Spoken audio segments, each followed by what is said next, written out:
vamos a dar inicio a la revisión de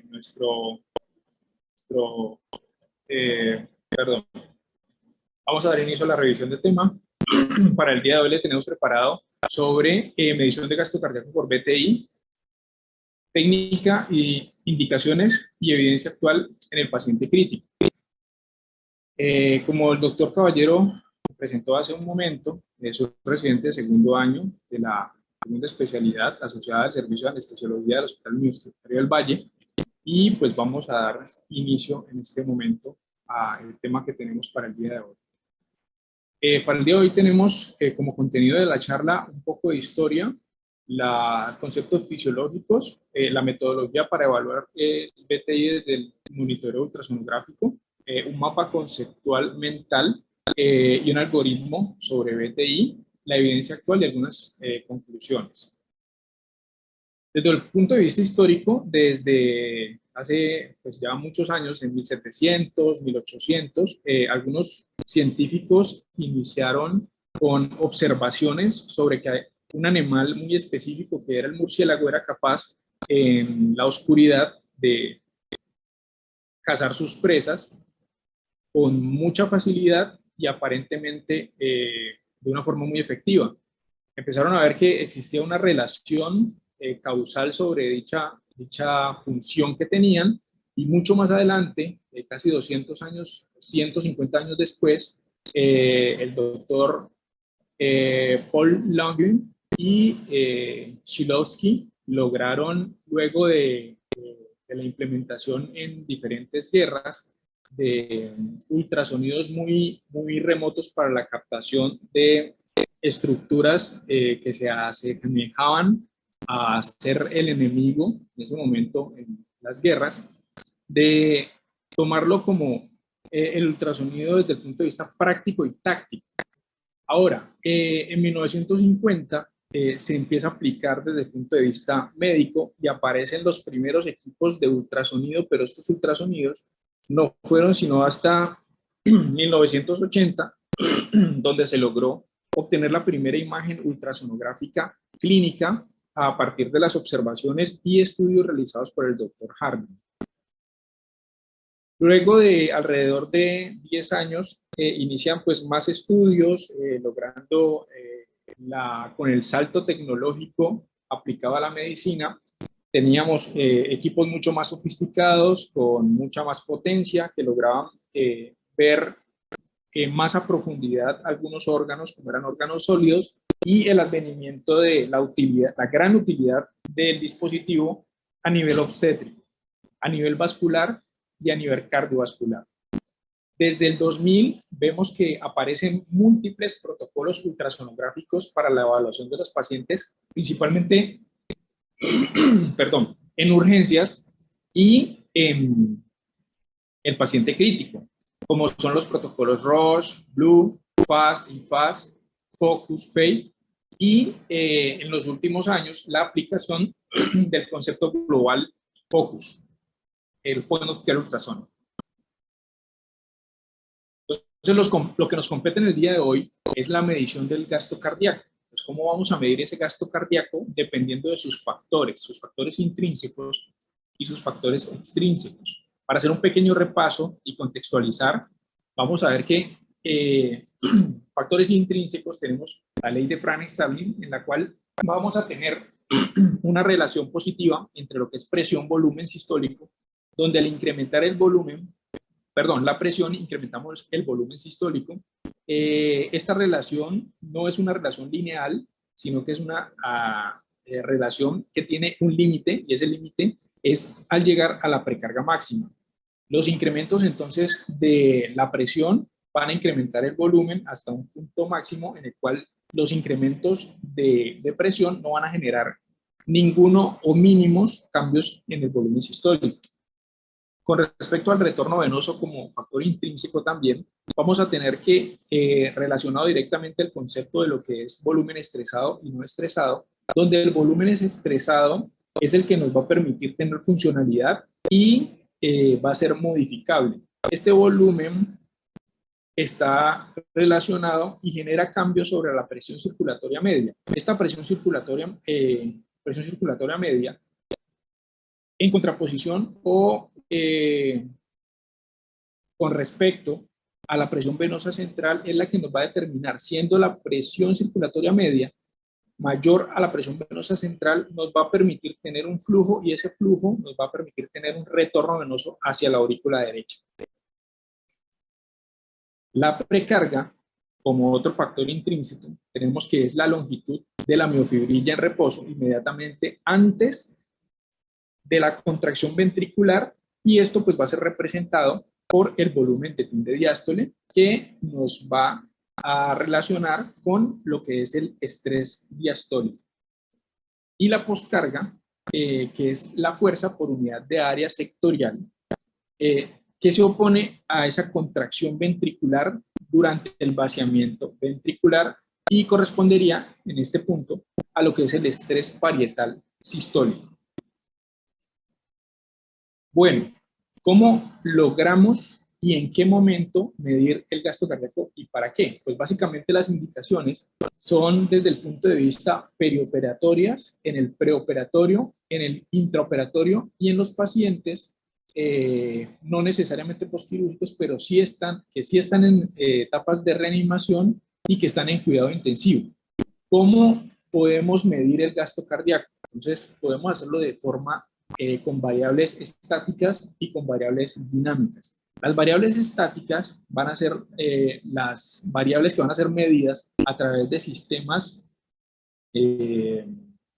invasivos, como lo son el catéter de arteria pulmonar, el catéter de Swan-Ganz, el sistema PICO y el sistema Volume View.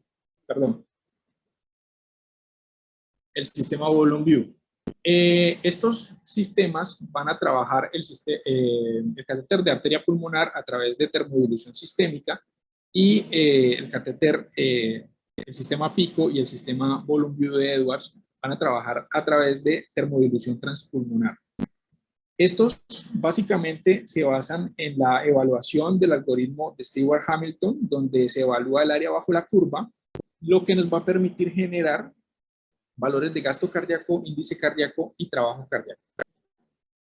Desde el punto de vista dinámico, lo podemos hacer la evaluación de estas mismas determinantes a través de los sistemas como lo son el sistema Vigileo, el sistema LITCO, el mismo sistema PICO, con su posibilidad de evaluación de contorno de onda de pulso, los sistemas anteriormente mencionados, y nuevos sistemas, o bueno, no tan nuevos, pero con una orientación diferente, como son el sistema MOSCARE, el sistema NICO, que lo que hacen es, y el sistema LITCO, que lo que hacen es evaluar los cambios con respecto a ondas de pulsoximetría, o ondas de capnografía. Algunos sistemas nuevos, como lo son el sistema Model Flow o Clear Science, estos sistemas lo que hacen es unir varios de los sistemas anteriores. Entonces, evalúan ondas de pulso con evaluación a través de manguitos de compresión neumática, y son básicamente mínimamente invasivos o no invasivos. Y estos permiten también en pacientes específicos la medición de unidades como son gasto cardíaco, índice de gasto cardíaco, variabilidad de volumen sistólico y otras determinantes. Para lo que nos compete en el día de hoy, uno de los primeros sistemas de evaluación ultrasonográfica del gasto cardíaco fue el USCOM. Este USCOM era esto, porque todavía existe, pero su implementación pues no es muy difundida, y es porque se utilizaba desde el punto de vista prehospitalario y por el equipo de enfermería. No necesitaba gran entrenamiento, y a través de una ventana supraesternal se lograba evaluar el flujo Doppler de la aorta y determinar por BTI el gasto cardíaco y el índice cardíaco. Bueno, desde el punto de vista ultrasonográfico, la valoración, ¿cómo la podemos realizar? La podemos realizar evaluando dos grandes grupos, lo que es perfusión y congestión.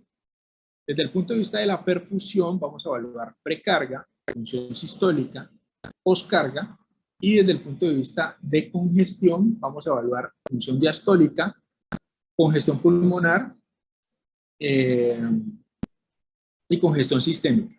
¿Cómo vamos a lograr hacer esta evaluación? Pues a través de las herramientas ultrasonográficas con unos determinados planos ultrasonográficos, y esto nos va a determinar y nos va a permitir evaluar hemodinámicamente el paciente para poderlo encasillar, no de forma cerrada, pero sí poderlo ubicar en un patrón hemodinámico determinado, y de esta forma lograr orientar la evaluación del paciente de forma dinámica. Recordando que el Doppler dentro del ultrasonido es una herramienta, esta herramienta descrita por el doctor Christian Andrés Doppler, donde él lo que básicamente describió fue que la luz y el sonido tenían diferentes características, y una de esas características era que podían cambiar su frecuencia con respecto a el emisor y el receptor. Si tanto el emisor como el receptor se encontraban en movimiento o si se encontraba uno de los dos estático. De esta forma podría definirse que al acercarse el emisor al receptor podría incrementarse la frecuencia de la determinada onda, y al alejarse entre los dos se podía incrementar, hacer más pequeña la frecuencia de onda. Entonces, desde este punto de vista, lo que vamos a hacer es insonar con el ultrasonógrafo un punto específico, y ese punto específico va a ser el tracto de salida del ventrículo izquierdo. Al insonar en ese punto específico el tracto de salida del ventrículo izquierdo, vamos a obtener una onda, y esa onda la vamos a evaluar para definir lo que es la velocidad, el integral velocidad-tiempo. Y al integrar la velocidad en el tiempo de esa onda, vamos a obtener diferentes herramientas que nos van a dar el gasto cardíaco y el índice cardíaco. Ya vamos a explicar muy bien cómo lo vamos a poder hacer. Entonces, teniendo en cuenta que el gasto cardíaco es la presión arterial está determinada por el gasto cardíaco y la resistencia vascular sistémica, y a su vez el gasto cardíaco está determinado por el volumen sistólico por la frecuencia cardíaca. El volumen sistólico, en este caso desde el punto de vista ultrasonográfico, lo vamos a evaluar a través de la medición del BTI, la integral tiempo-velocidad, por el área, ambos, del tracto de salida del ventrículo izquierdo. Entonces, ¿cómo vamos a hacer la primera parte de esta medición? La primera parte de esta medición es, vamos a evaluar el BTI, o sea, el integral tiempo-velocidad, donde ya mencionamos en el tracto de salida del ventrículo izquierdo, vamos a insonar esta zona, y al insonar esta zona vamos a tener que se nos produce una onda, y esta onda tiene características en las cuales la onda es vacía e hiperrefringente, y esto quiere decir de que tenemos una onda de flujo laminar.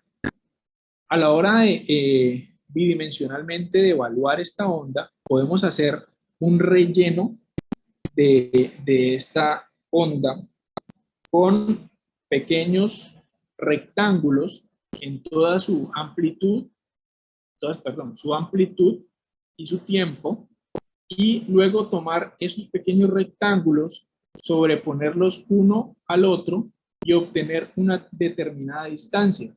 Luego de obtener esa determinada distancia, podemos multiplicarlo por el radio, y eso nos va a determinar el volumen que tenemos en ese punto por unidad de tiempo. Y de esta forma vamos a hallar el BTI. Ahora, con respecto al área, el área que tenemos del tracto de salida del ventrículo izquierdo, la podemos, o sea, podemos medirla. La medición se hace en la vena paraesternal en eje largo. Vamos a tener la medición del tracto de salida del ventrículo izquierdo, pero ya les vamos a explicar por qué no lo hacemos siempre esa medición. Entonces, el área la vamos a hallar por medio de la fórmula matemática, que es pi por el radio al cuadrado. Pero si sabemos que el radio es igual al diámetro sobre 2, entonces podemos reemplazar el radio por el diámetro que podemos obtener en las mediciones, dividirlo entre 2 y llevarlo al cuadrado.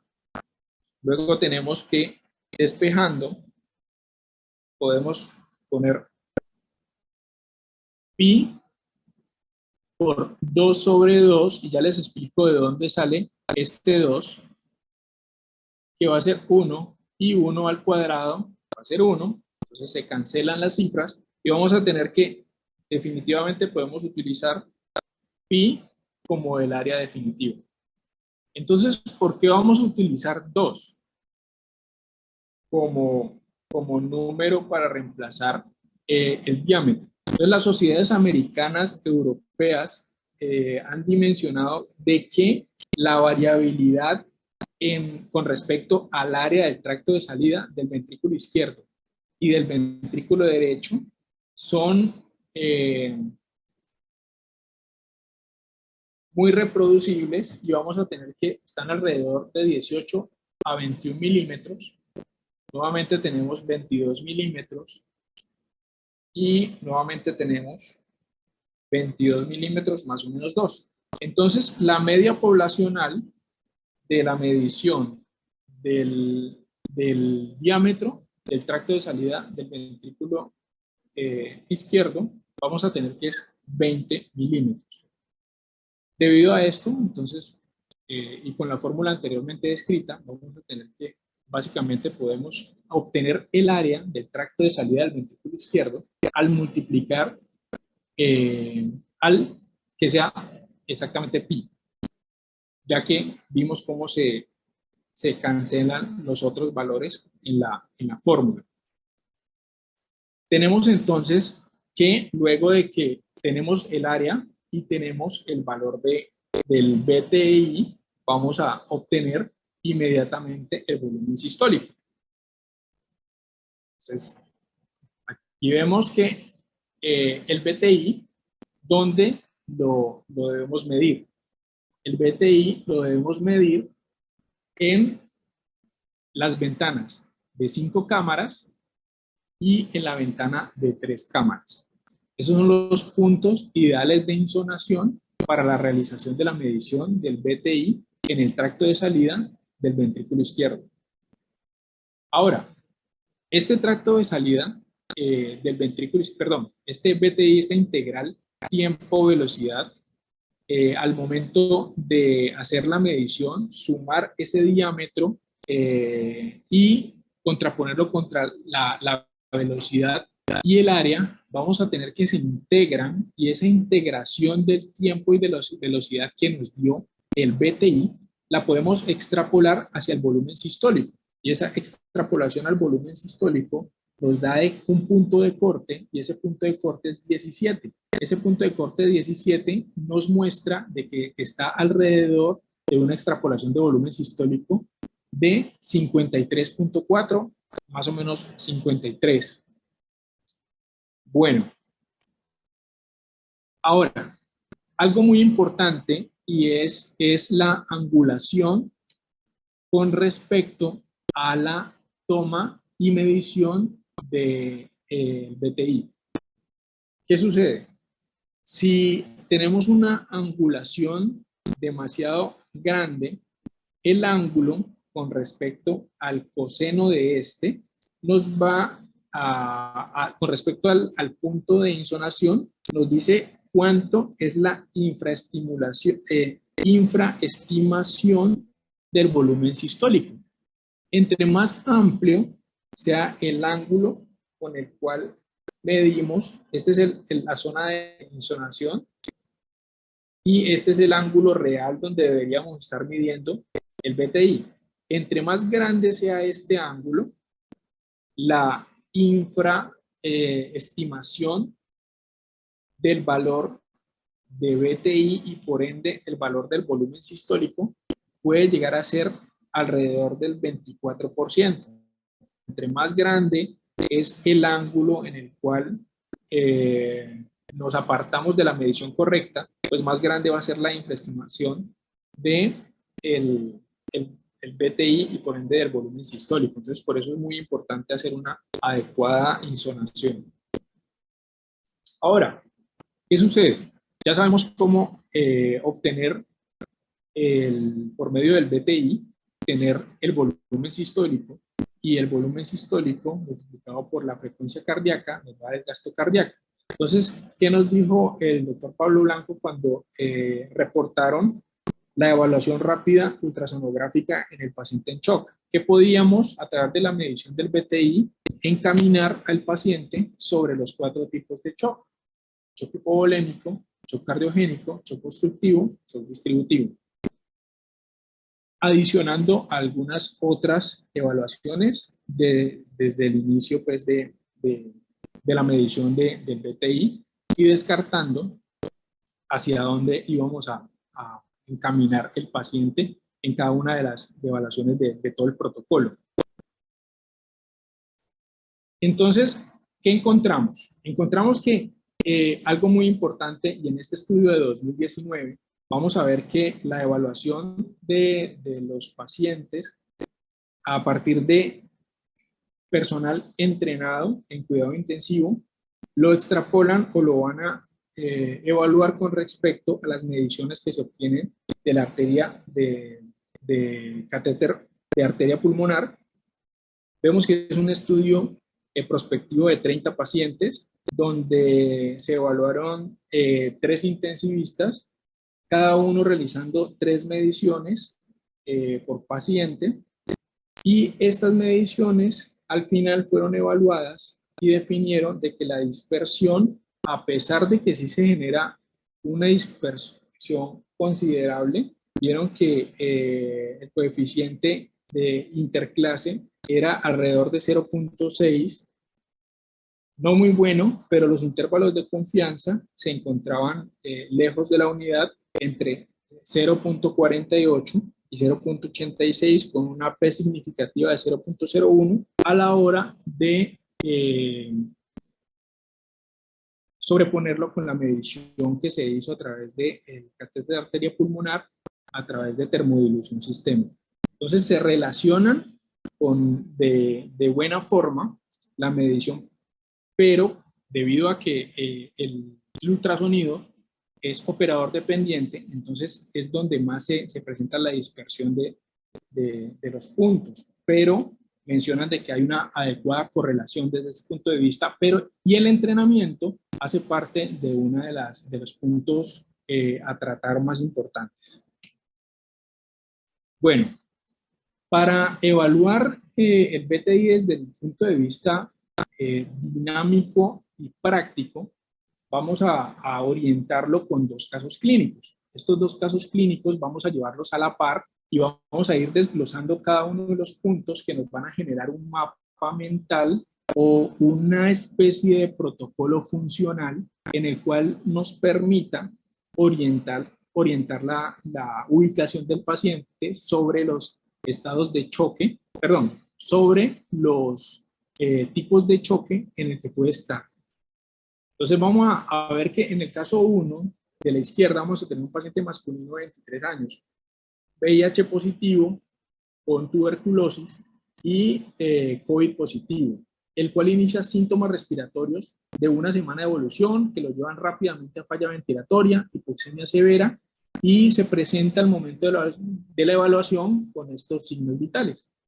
Entonces, con una frecuencia cardíaca de 132, con una frecuencia respiratoria de 28, una tensión arterial media de 66. Y por el otro lado tenemos a una paciente femenina de 57 años, hipertensa, diabética, con disnea de rápida instauración y dolor precordial, hipoxemia leve en su gasometría sin requerimiento de soporte ventilatorio, con unos signos vitales de frecuencia cardíaca de 58 latidos por minuto, frecuencia respiratoria de 20 respiraciones por minuto, con una tensión arterial media de 55 milímetros de mercurio. Entonces vamos a iniciar la evaluación. En el caso 1, ¿qué es lo primero? En la primera parte de la evaluación, ¿qué es lo primero que vamos a hacer? Vamos a hacer la medición del BTI, de la integral tiempo-velocidad, donde ya lo mencionamos, vamos a evaluar en el tracto de salida del ventrículo izquierdo en una ventana de 5 cámaras o en una ventana de 3 cámaras, con la menor angulación posible al punto de insonación con respecto al tracto de salida. Esto nos va a poder orientar hacia aquí. El punto de corte vamos a tener que es 17. La medición de este BTI en el paciente del caso 1 vamos a tener que nos dio mayor de 17. Y en el paciente del caso 2 vamos a tener que nos dio menor de 17. Entonces, desde el punto de vista inicial, esta primera diferenciación nos permite definir si el paciente puede o no puede estar en un choque distributivo. El paciente que está con un BTI mayor de 17 es un paciente que tiene una esperable, adecuada función contráctil ventricular y muy probablemente, si persiste con tensiones arteriales bajas y con hipoperfusión, puede ser que esté cursando con un choque distributivo. A diferencia de un paciente que tiene un BTI por debajo de 17 como punto de corte, en el cual sospechamos de que otra variable causal está generando alteración de la funcionalidad del aporte sobre el llenado ventricular y que esto nos está impactando sobre la función de eyección volumétrica de este ventrículo. Entonces, tenemos el primer punto, que es que con el BTI inicial podemos diferenciar si el paciente es tributario a orientarlo sobre un posible choque distributivo. Si tenemos mayor de 17, probablemente el paciente puede estar en un estado de vasodilatación y en un choque distributivo. Entonces vamos a ver el siguiente punto. Entonces en el siguiente punto vamos a evaluar la función ventricular derecha. Entonces en la función ventricular derecha vamos a evaluar la relación ventricular derecha y ventricular izquierda, teniendo puntos de corte para dilataciones severas mayores a 1, moderadas entre 0.6 y 1 y normales menor de 0.6. Y lo otro que podemos evaluar es la interdependencia septal. Entonces vamos a ver en las siguientes videos, cómo el paciente de la izquierda, el paciente del caso 1, bueno, no sé, profe, si podemos hacerlo un poco más interactivo o sigo con la explicación. En aras del tiempo, me refiero. No, sigue eso la explicación al final. Ok, listo. Entonces vemos que el paciente del caso 1, tenemos un ventrículo derecho que se alcanza a ver grande con respecto al ventrículo izquierdo. Hicimos la medición y este paciente tenemos que nos dio 0.9 el diferencial ventrículo derecho ventrículo izquierdo. Entonces tenemos que puede haber una dilatación moderada del ventrículo derecho. Y la paciente del caso 2, vamos a tener que es un ventrículo derecho con unas características muy típicas, es un ventrículo no dilatado y es un ventrículo que aparentemente se ve normal. Me refiero al ventrículo derecho. Y la medición nos da 0.5. Entonces, en este punto podemos decir que casi el paciente del caso 1 tiene una dilatación moderada y el paciente de caso 2 no tiene dilatación del ventrículo. Esto en una ventana apical de 5 cámaras. Ahora,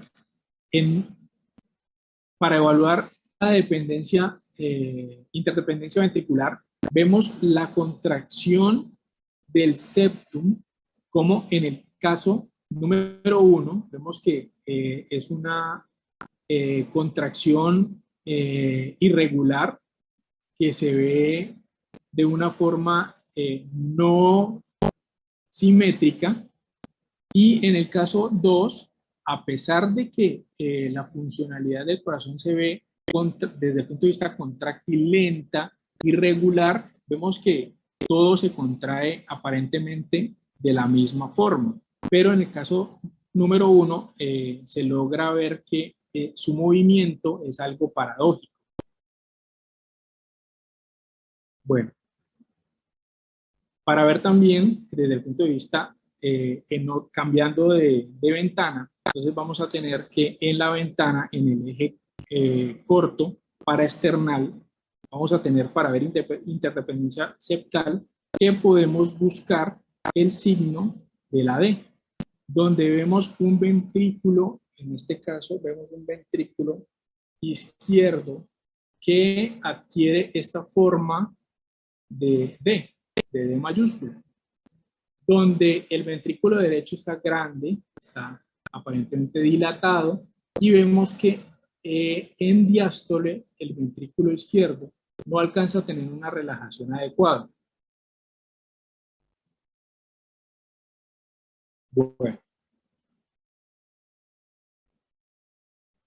¿esto qué nos permite evaluar? Sumado a la evaluación funcional del ventrículo derecho por medio del TAPSE, nos permite definir con un punto de corte para TAPSE mayor de 16 para una adecuada funcionalidad y menor de 16 para una mala funcionalidad, una posible orientación hacia un choque de tipo obstructivo.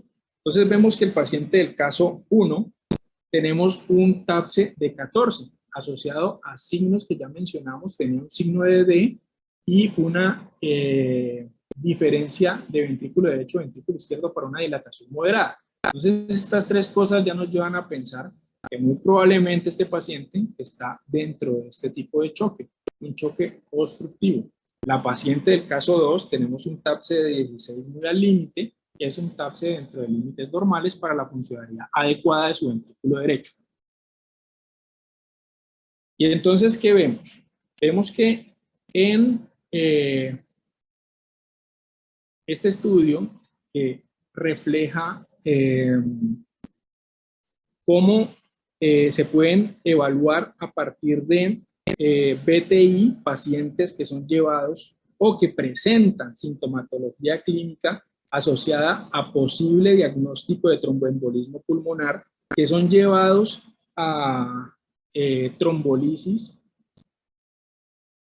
estándar o trombolisis dirigidas por ultrasonido, o que no son llevados a trombolisis, sino que son llevados a anticoagulación plena. Vemos cómo el BTI nos aporta en evaluación con respecto al tiempo, cómo nos permite evaluar la funcionalidad progresiva de esos pacientes con trombolisis mucho más rápido.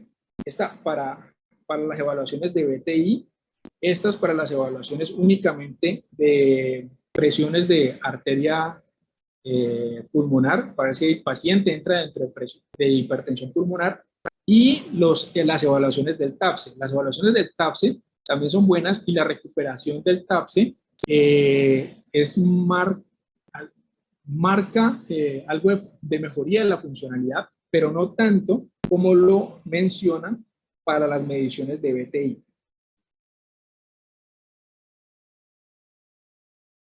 Bueno, el siguiente punto que debemos evaluar es la distensibilidad de la vena cava o el delta de BTI. En este caso, para el paciente del caso 1, pues aplicamos la distensibilidad de vena cava y obtuvimos un valor menor a 18%. Y para la paciente del caso 2, le aplicamos un delta de BTI, en el cual tomamos la medición de la velocidad más amplia y de la mayor velocidad y de la menor velocidad, aplicamos el delta y nos da que es menor de 2. Entonces, para los dos pacientes, tenemos de que no son sospechosos de tener un choque hipovolémico. Entonces, en este punto, la evaluación de la distensibilidad de vena cava o del delta de BTI nos permite definir si el paciente se encuentra dentro de la presencia de un choque hipovolémico. Bueno, y por último, dentro de las evaluaciones que tenemos que hacer, es una evaluación cualitativa de la funcionalidad, de la función contráctil del paciente. Obviamente se puede llegar a hacer, dependiendo del entrenamiento que tenga el operador, la medición del gasto cardíaco, de la fracción de eyección por acortamiento ventricular o por método de Simpson modificado. Pero lo ideal es que desde el punto de vista evaluativo a la cabecera de la cama del paciente y de forma rápida sea muy subjetivo, donde podemos decir rápidamente que el paciente del caso 1 tiene una función contráctil relativamente conservada del ventrículo izquierdo, pero la paciente del caso 2 tenemos un ventrículo izquierdo que tiene una disminución en su función contráctil. Y esto nos llevaría a pensar de que el paciente puede estar cursando con un choque cardiogénico. Bueno, y el doctor Bernard Coley en esta carta al editor, lo que nos muestra es que la evaluación de la respuesta volumétrica con el BTI nos permite definir la necesidad o la no necesidad y la orientación adecuada del uso necesario o no necesario tanto de volumen como de vasoactivos. Y esto lo realiza al hacer mediciones continuas, progresivas, y evaluar repetidamente al paciente, donde fácilmente se puede hacer una insonación del tracto de salida del ventrículo izquierdo, realizando evaluación de respuesta volumétrica y permitiendo orientar la posibilidad de evitar sobrecargas de los pacientes. Entonces, para resumir el mapa mental de choque basado en BTI, vamos a tener que el paciente lo podemos inicialmente evaluar de la siguiente forma. Aplicamos la insonación del tracto de salida del ventrículo izquierdo, obtenemos una primera cifra, y esa primera cifra va a ser el BTI, y este BTI, si vamos a ver que es mayor de 17, podemos encaminar que el paciente va a tener una posible disminución de la poscarga y podemos pensar que tiene un choque distributivo. Ahora, si tenemos un BTI menor de 17, ¿qué tenemos que evaluar? Tenemos que evaluar la funcionalidad de la precarga del ventrículo izquierdo. Y esa precarga del ventrículo izquierdo, determinada por los problemas de cebado de ese mismo ventrículo izquierdo, vamos a tener que evaluar la función ventricular derecha. Y esa función ventricular derecha, si está deteriorada, nos permite ubicar al paciente en un choque muy probablemente obstructivo. Ahora, si evaluamos y el paciente se encuentra como respondedor a volumen, podemos orientar de que el paciente está cursando con un choque hipovolémico. Pero si el paciente no es respondedor a volumen, vamos a tener que evaluar la contractilidad de ese ventrículo izquierdo y definir que si esa contractibilidad del ventrículo izquierdo está disminuida, una fracción de eyección disminuida, encasillamos al paciente en un posible choque cardiogénico y de esta forma pues abarcamos los 4 tipos de choque en el paciente críticamente enfermo. Entonces nos hicimos preguntas sobre cuál era la evidencia actual del BTI. Hicimos una búsqueda de términos MESH en PubMed, donde encontramos una respuesta para los últimos 6 años, un poco escasa, pero vimos una relación un tanto variable y les queríamos mencionar estos artículos. Este primer artículo, a pesar de que dice que es para uso pediátrico, que se hizo desde el punto de vista pediátrico, es importante porque en él hacen la comparación de las mediciones de BTI, de índice cardíaco y de volumen sistólico en contraposición a las mediciones con el sistema PICO. Entonces, ¿cuál fue el objetivo de este estudio? Fue comparar el gasto cardíaco y el índice cardíaco medidos por los intensivistas en las unidades pediátricas por medio de ecocardiografía versus el monitoreo PICO. ¿Cómo lo hicieron? Lo hicieron evaluando, haciendo un estudio prospectivo observacional en diferentes unidades de cuidado intensivo, donde tomaron una muestra pequeña de 15 pacientes con diagnóstico de choque séptico, choque cardiogénico y síndrome de dificultad respiratoria asociado a edema agudo de pulmón. Se realizaron 49 mediciones ecocardiográficas en estos 15 pacientes, donde se evaluaba siempre el BTI en 5 cámaras, en ventana apical de 5 cámaras, y la monitorización continua con el sistema PICO. Y se hicieron simultáneas para todos los pacientes. Entonces, ¿qué se encontró? Se encontró que había una fuerte correlación con respecto a las variables positivas como el gasto cardíaco, el índice cardíaco, tanto del sistema PICO como de la evaluación ecocardiográfica, con una P menor de 0.01 y con un índice de R de 0.98. Tenían una fuerte correlación de ambas, pero aún así los reportes que ellos mencionan al final es que la variación con respecto a rangos muy extremos, tanto de valores muy altos de gasto cardíaco, índice cardíaco, o valores demasiado bajos, en esos puntos sí había una dispersión muy grande y la correlación no era muy buena. Este siguiente estudio es del 2020, es realizado en Italia por un grupo y publicado por un grupo italiano, perdón, y publicado en la revista brasileña de cuidado intensivo.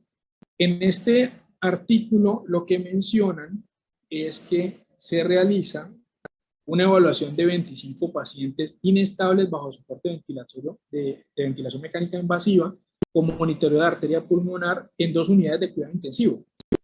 Se realizan mediciones de BTI por ecocardiografía transtorácica por medio de 2 operadores, un operador para cada una de las unidades de cuidado intensivo, y relacionan el índice de PER, que es significativo en un valor de 0.97, con un intervalo de confianza del 95% que no sobrepasa la unidad, y que estos valores para cada uno de los observadores están alrededor de 0.98 y 0.99.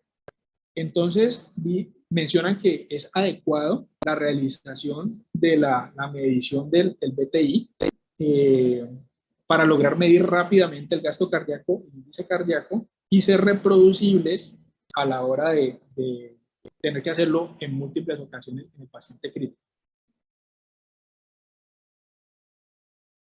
Bueno, y tenemos que este artículo es un poquito más viejito, el anterior era el 2020, este es un poco más viejito, es de 1995, bueno, muy viejito, de 1995, pero también nos muestra la correlación que existe entre el índice cardíaco por termodilución y la medición de BTI. Hay una correlación con unos índices de PER que son alrededor de 0.97, pero esto se realiza tanto para Doppler pulsado como para Doppler tisular. Pero también mencionan, como en el primer estudio que les mencioné, que hay una dispersión con respecto a valores extremos, valores muy elevados o valores muy bajos en las cuales la relación se pierde considerablemente y el índice de Pearson no es adecuado. Pierde aporte pues, estadístico.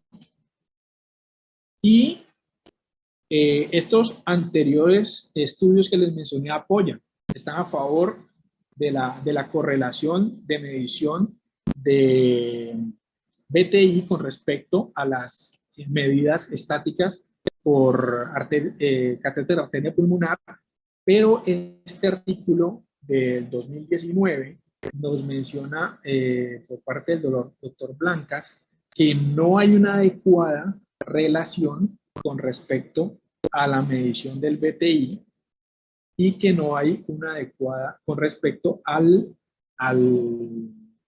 la medición por catéter de arteria pulmonar. ¿Y por qué? Porque el índice, la R de índice de PER nos da muy baja, nos da de 0.64 con una P que es estadísticamente significativa y con unos intervalos de confianza adecuados de 0.4 a 0.63. Entonces, mencionan igual al final, como la mayoría de estos artículos, en los cuales se apoyan para la utilización y la orientación hacia la realización de muchos más estudios que nos permitan definir exactamente si los pacientes se pueden llegar a beneficiar de estas mediciones continuas. La mayoría tienen un apoyo considerable sobre la correlación, pero no hay un estudio metaanalítico que nos diga si exactamente tiene un impacto sobre la morbimortalidad del paciente. Hasta este momento, pues hasta la revisión que hicimos de esto. Y pues eso es lo que les tenía para hoy. Espero que les haya servido mucho y que no haya sido tan confuso. Todas las preguntas, profe, ¿cómo vamos a tomarlo? Bueno, muchas gracias, Eibar. Sí, a continuación la sección de comentarios de los profes y preguntas. Por favor, levantar la mano para darle la palabra y que no nos pasa como el personaje que ingresó al inicio de la charla. Entonces, o me dicen por el chat de preguntas la pregunta o si quieren participar directamente hablándola.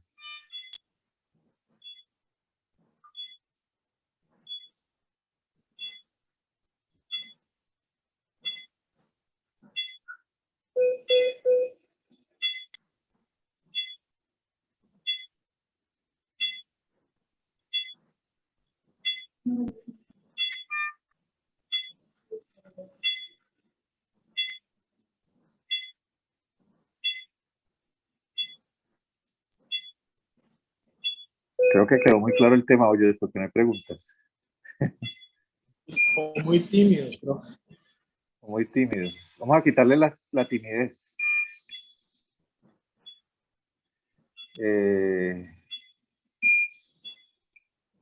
Doctor Orrego, le voy a dar el micrófono.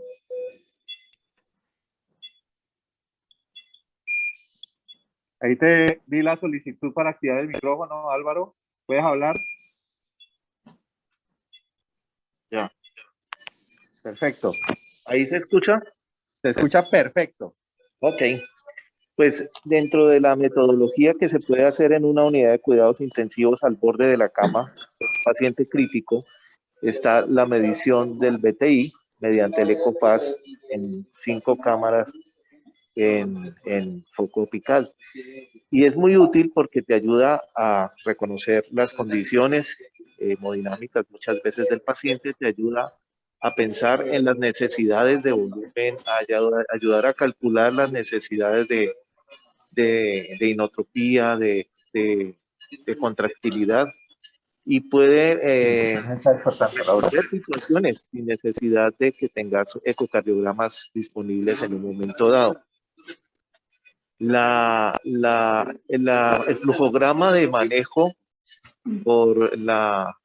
el flujograma de manejo que se ha diseñado para hacer las diferencias entre las características de los choques, cardiogénico, hipovolémico, distributivo, etcétera, teniendo en cuenta la medición del BTI, es sencilla, es fácil de manejar, es fácil de tener disponible en las unidades de cuidado intensivo y te puede ayudar a tomar algún tipo de conducta más rápidamente. Estos sistemas de evaluación y estas cosas se deben de repetir todos los días, si es del caso, en las unidades, y deben ser herramientas de trabajo y deben ser de conocimiento pues general de todo el personal que elabora dentro de las unidades de cuidado intensivo. Muchas gracias, profesor Álvaro. La doctora Paula López. Voy a darte el micrófono.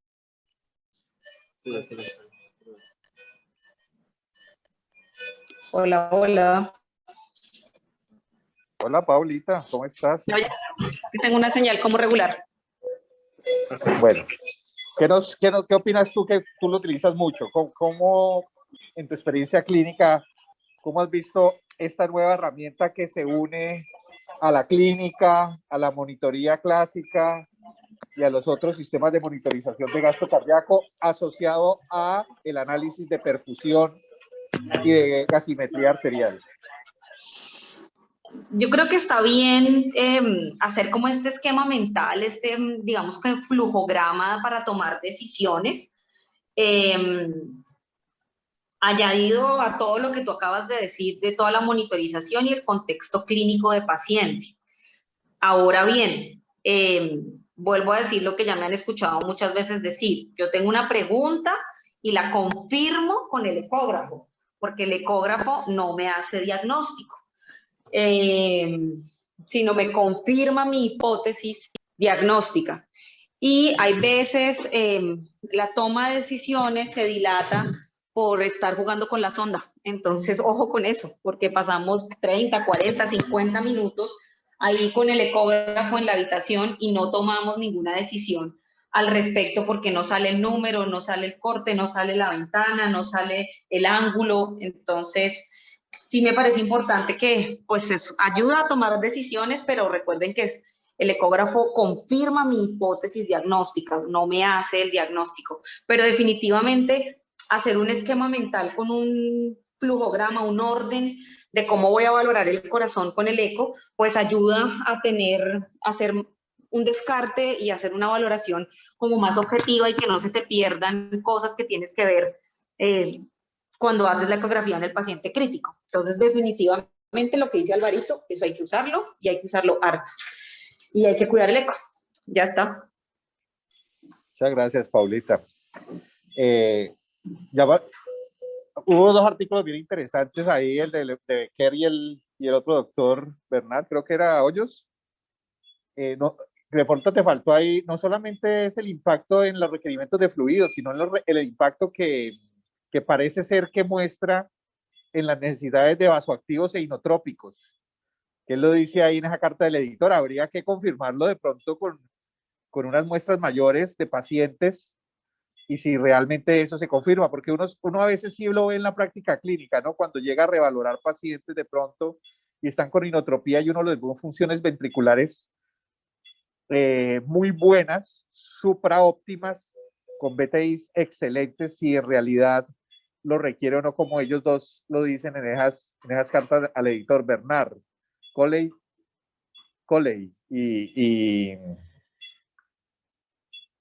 y el otro, y el que les dije anteriormente.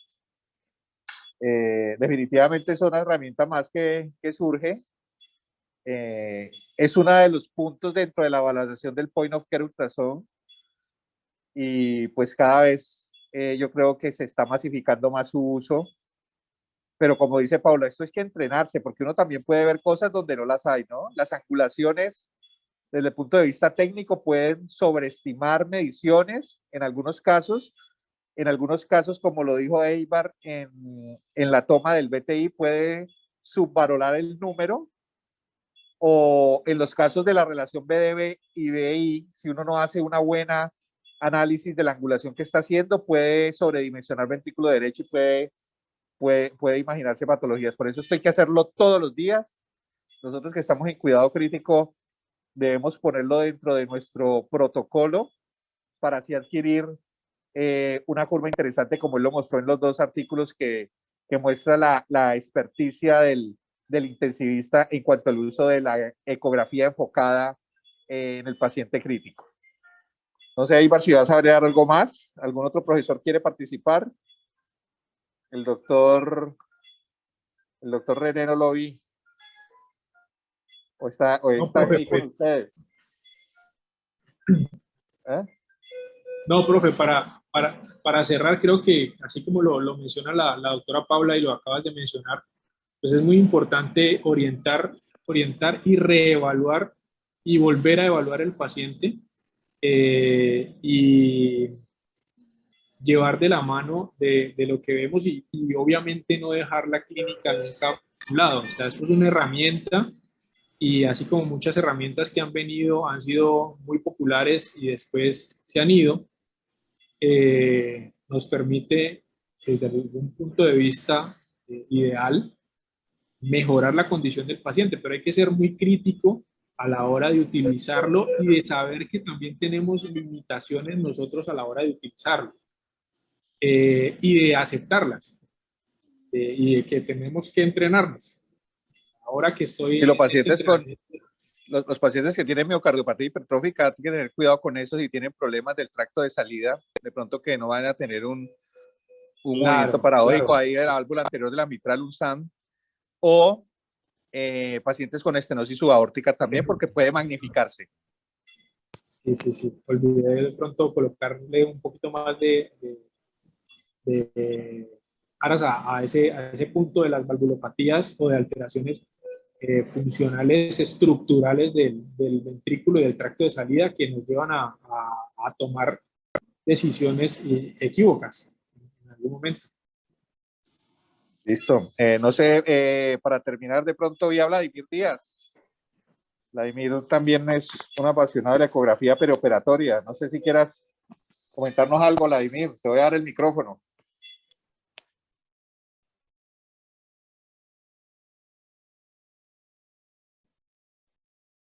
Ya puedes hablar, Vladimir.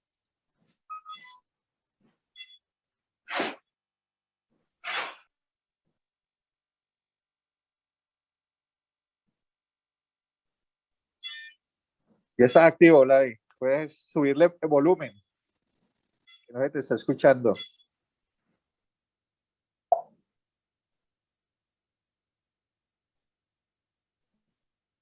¿Aló, me escuchan? Ahí te estamos escuchando ya, sí. Perfecto. Muchas gracias por compartirme la invitación a esta charla. Muchas gracias, doctor Eibar, por esta excelente presentación. Efectivamente, la ecografía se ha convertido en una herramienta muy útil para la evaluación de nuestros pacientes a la cabecera. Nosotros, pues, como anestesiólogos cardiovasculares, disponemos aquí en el hospital de ecocardiografía transesofágica y hacemos rutinariamente la evaluación de la fracción de eyección y del gasto cardíaco por eco, y tenemos la oportunidad de hacer la comparativa cuando instalamos el catéter de Swan-Ganz y evidenciamos que efectivamente las mediciones, si se hacen con buena angulación del tracto de salida del ventrículo izquierdo y con una buena medición del diámetro del tracto de salida, son muy similares a las obtenidas por termodilución con el catéter de Swan-Ganz. Debemos aprovechar las herramientas que tenemos a la cabecera y hacer mediciones rutinarias para afinar todos esos parámetros y en el caso del paciente crítico, en realidad, podamos utilizar esa herramienta de forma rápida y guiar nuestra conducta, que básicamente es lo que tenemos, ¿no? Porque todas las mediciones que hacemos, todo el monitoreo que instauremos en nuestro paciente debe ir encaminado a tomar una conducta. De nada sirve medir para no hacer nada. Muchas gracias, Vladi, por tu comentario. siempre colaborándonos acá con el programa de anestesia y cuidado intensivo. Bueno, yo creo que ya demos por terminada la actividad académica del día de hoy. Muchas gracias a todos por participar. La charla va a quedar montada en el canal, en los canales de la universidad, por si la quieren volver a revisar. Muchas gracias a todos y los esperamos el próximo jueves.